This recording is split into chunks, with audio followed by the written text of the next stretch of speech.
Hi Rishi, నేను శ్వేతని మాట్లాడుతున్నాను. ఎలా ఉన్నా? నేను ఇండియా వదిలి వెళ్ళిపోవడానికి కారణం నువ్వు శ్వేత. ఇప్పుడు తిరిగి రావడానికి కారణం నువ్వు. నా కూతుర్ని కిడ్నాప్ చేశారు Rishi.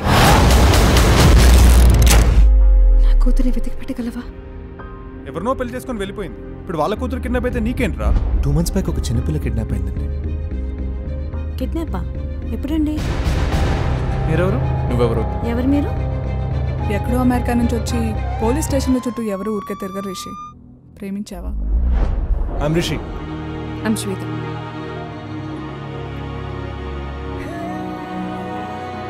I love you. I love you. I love you. పరాయి దేశం వాడిని పరలోకానికి పంపాలంటే కిరాయి కొంచెం ఎక్కువ వద్దు. నేను గన్ మాత్రం చూపించిన వాళ్ళు బుల్లెట్ దింపుతారు. అమ్మాయి నా కూతురు సార్. లేని ఇన్ఫర్మేషన్ కల్పించమంటారా చెప్పండి. వాళ్ళ కూతురుందా? ఆయన కూతురు పోవడం అంటే మెంటల్ ఫైల్ రాస్తారు కదా. ప్రాపర్ ఇన్వెస్టిగేషన్ జరిగింది. ఈడేంటి మాట లేచిపోతున్నాడు? ఖైదీలో చిరంజీవులా? రైట్ నువ్వు అన్ని క్వశ్చన్ చేసి శ్వేత. నన్ను నమ్ము, దొరికేదా కాగను.